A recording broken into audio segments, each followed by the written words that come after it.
Welcome back to my channel. This is Coach DC from All 22 Films. Got a commentary slash film study on Nnamdi Madubuike's return to practice on day one of training camp, that is.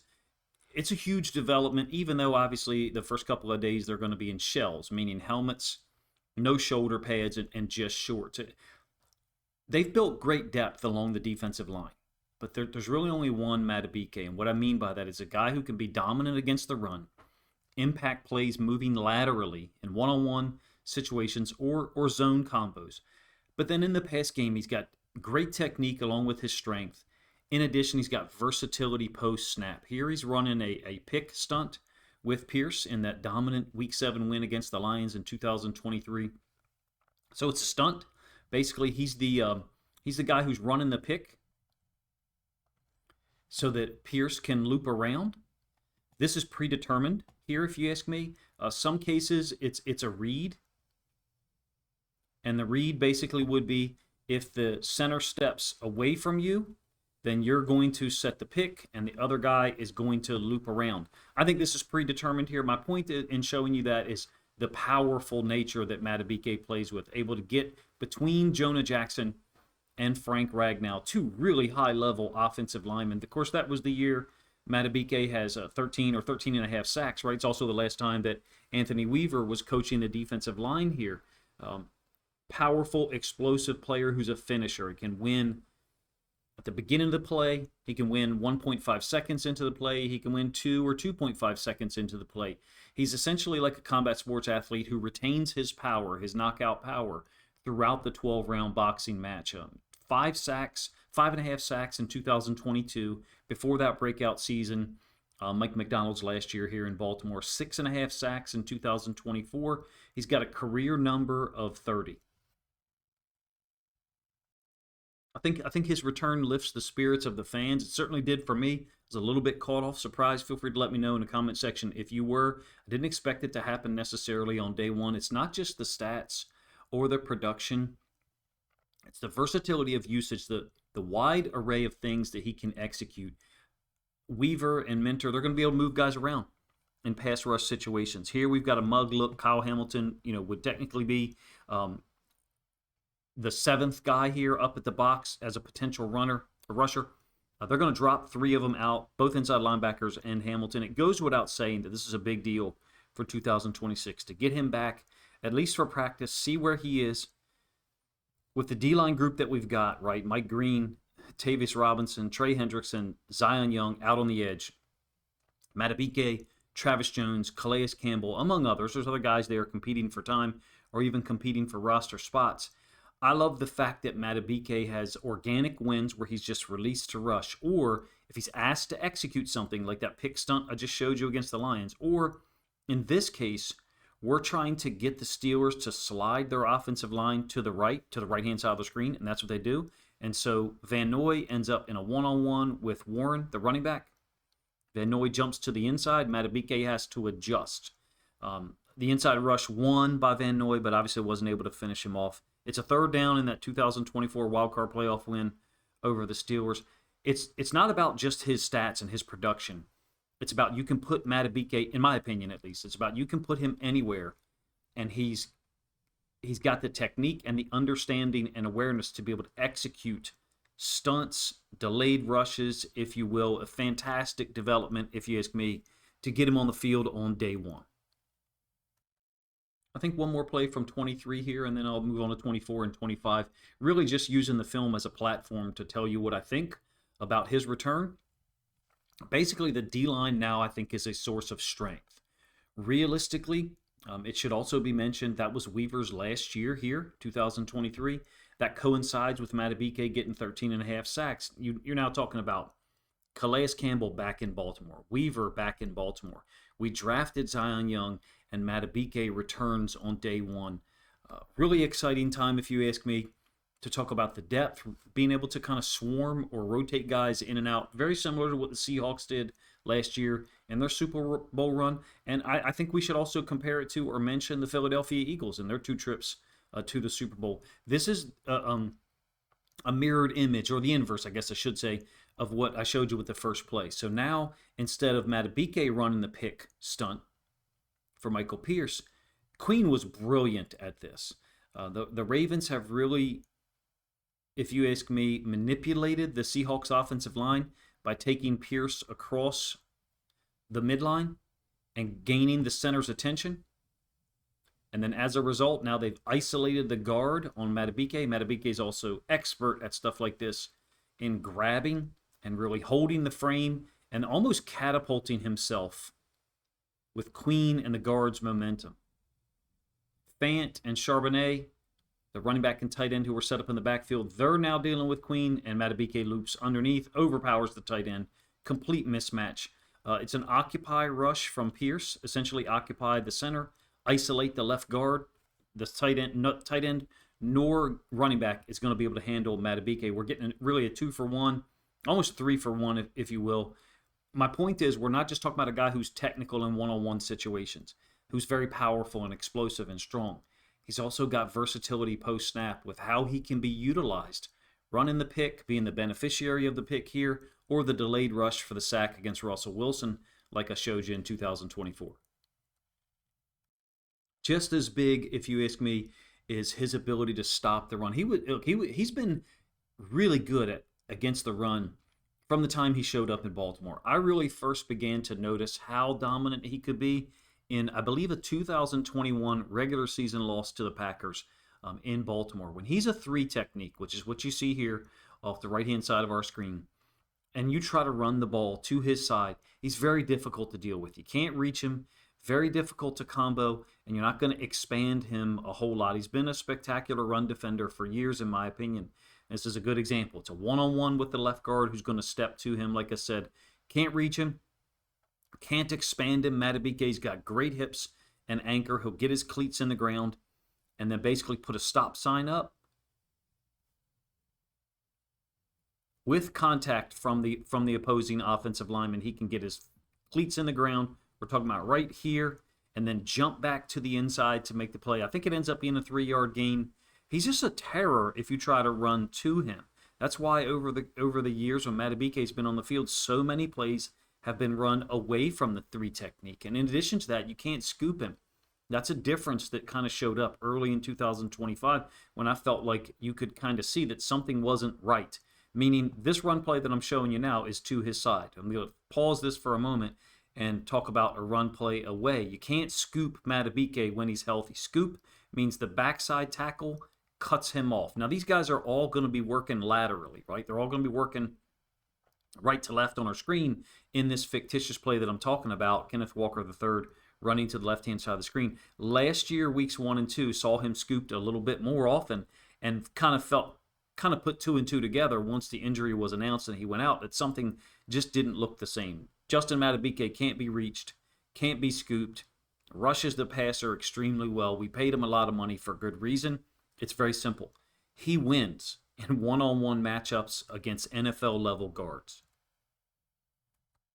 I'll give you 3 more plays here. They'll all be from 2025, then some summary thoughts at the end, which I've kind of already alluded to a little bit. These are all positive in terms of the result. He did have 2 sacks in the 2 games that he played. This is a 3rd and 11. Really could have finished the game off here. We get a sack, force a punt, get the football back, and are unable to close the Bills out, obviously, in the 4th quarter. I think there's a little bit more than 11 minutes left. So we're running a stunt here on this 3rd down.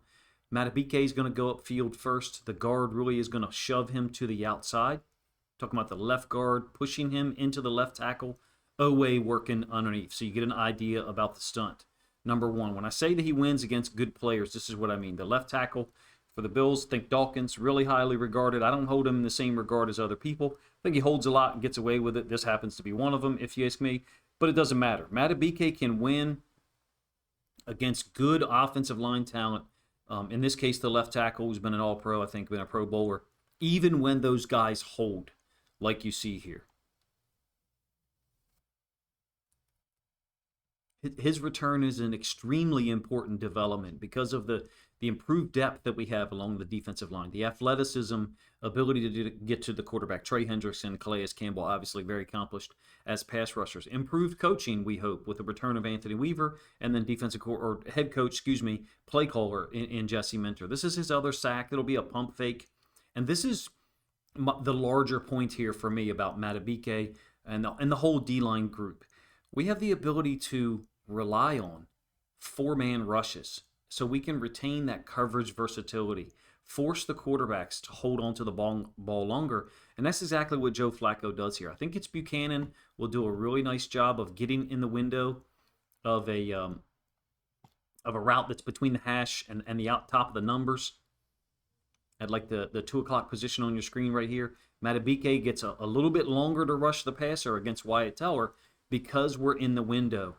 It's all related, if you ask me. Rushing 4 allows a 7th defender, simplistically or mathematically, allows a 7th defender to be deployed in the coverage, thereby possibly taking away passing windows or passing lanes. And that gives the defensive line another split second or maybe 0.5 seconds to get to the quarterback. Madubuike also has the awareness here to get his hands up in the air and potentially bat down a pass from Flacco.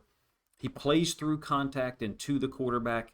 This is a great situation for Baltimore because of the depth that we have for 2026 along the D-line. I didn't mention Broderick Washington or CJ Okoye or other guys. Because of that depth, we could slow play the integration here with Madubuike to ensure that he's completely healthy before he gets on the field. One more play here. It's actually a run concept from the Bills, QB counter, or what a lot of people refer to as bash. Will Baltimore get a 100% version of Madubuike immediately? No idea, right? I have no idea. I don't get to go to practice and to see the training camp drills and stuff like that. Besides, it sounds like he was working on the side on day 1. I recorded this the morning of day 2, Thursday morning, I should say. So, like I said, QB counter read. The left tackle's going to try to hold here. But he can't. He can't because Madubuike wins with inside hands, and then he's able to overpower the left tackle and get to the outside. It's a keep by Josh Allen. Part of the screen is, or part of the play is obscured. You've got Cook crossing Allen's face, and so Allen is, theoretically reading it, but I think this is a call. There's no real mesh here, number one. Number two, Cook is really geared down, going about 60% speed as he crosses Allen's face. Madubuike has stood up the left tackle, who's in a poor stance most of the time anyway, so he's very high. It's kind of a 4-eye technique, if you will. In addition, because of the blitz of Simpson, that frees up Madubuike for a one-on-one situation. So Simpson is the will linebacker set into the boundary. I recently did a video on him if anyone's interested in it. I think I put it out last Saturday morning. So because he's blitzing, the left guard is going to step down to take Simpson over, and that leaves Madubuike in essentially a 4-eye against the left tackle. It's a trickle-down or trickle-out effect, if you will. So the way that this works, Madubuike is super technical, generally gets his hands on the inside. In this case, the tackle, because of his angle probably, and also because he's in a high stance oftentimes, he's trying to dig down to Madubuike, got his hand on the inside. That allows Madubuike to win and then shrug him off and get to Josh Allen. I think it ends up being a 3-yard gain in the first quarter. Look, to get an all-pro caliber player back, or even Pro Bowler, if we only see 90%, I think it's amazing. Along with the acquisitions that we made in the draft, Zion Young, Trey Hendrickson as well. There's guys down on the roster who are going to compete. In previous seasons, have been competing for snaps, perhaps, but now they're just competing for a spot on the roster. Like Broderick Washington, CJ Okoye is another one. I'm not really going to speculate when Madubuike will be 100% participation in physical practice drills. There's no pads. Like I said, they were just in shells, at least from the pictures and the video I saw. But for him to be off the PUP list on day 1, I think it's a great sign for what the Ravens training camp thinks or foresees with the knowledge that they have in terms of his availability long-term and his capability on the field. They wouldn't have brought him off the PUP list if he wasn't capable of executing what they're going to ask him to do. Limited drills, probably half-speed drills, etc., to get him, up to task. I'm super impressed with the D-line group that they've built. As I mentioned before, on the interior, Travis Jones, Madubuike, Calais Campbell, John Jenkins, who's played well for us in 2025. Trey Hendrickson's a finisher, obviously. Mike Green, second year outside linebacker. Tavius Robinson, a little bit unheralded or undercovered, underreported as far as this group, because there's so much attention on the acquisition of Zion Young in the draft and Trey Hendrickson. We're really 4 deep at the edge positions and 4 deep at the interior defensive tackle. Okoye, Broderick Washington are all there as well. I think the Calais Campbell signing was brilliant by our front office. He's a guy who can play D tackle, defensive end. He's also amazing in that 4-eye role that I kind of talked about before with Madubuike on the last play against Dawkins. Those two on the field together at the same time is going to be really interesting. Talking about Campbell and Madubuike. Calais Campbell is an impact player at two different positions still. And the return of Madubuike means there's really no holes on this defense. I mean, there's a relative weakness, of course, at the will linebacker position. Is it going to be Simpson as a starter? Buchanan, who I think is still on the physically unable to perform list. I did a film study on Simpson lately. If you want to hear my thoughts on it, 13 or 14 plays. Went really long on that one, as in depth as I possibly could. Were you surprised, like I was, that Madubuike was brought off the PUP list and out there in uniform on day one? I was pleasantly surprised. It was the story for me of the first day. As we move into day two, I know the offense was reported to get things done. Right? There's no pads. To my knowledge, there were a lot of plays made by Zay Flowers, Jacoby Lane, among others. But the activities are different when you're just in shells. I believe that Weaver and Minter have been blessed with incredible depth and guys who've produced, right, long term in the case of Calais Campbell, Trey Hendrickson, and Madubuike. Other guys haven't been in the league perhaps as long or don't have the statistical production as far as sacks and quarterback hits. They've got a lot of options, Weaver and Minter. I don't mean just in the game. I mean leading up to preseason games and then week one. We won't see Madubuike in the preseason. I think this puts him in line to possibly be out there in week one. How much, how often are they going to play him? Who knows? If they feel he's 100%, and I'm sure they've got data on how much power he's generating, how quickly he's moving, or if they don't have it now, they will acquire that, during the course of their workouts. If that's in line with what he's been able to do before, then there's no reason he shouldn't be out there on the field in week one. In the limited capacity that we saw him last year, he was able to put up 2 or maybe even 2.5 sacks. I hope you appreciated the video or enjoyed the video. Excuse me. If you did, feel free to let me know in the comment section. If you think other Ravens fans would appreciate my thoughts about Nnamdi Madubuike, as well as the limited film that I used to display and try to make my points, then please consider grabbing a link to this video, sharing it out on social media to help this content get more reach. Appreciate you guys' time.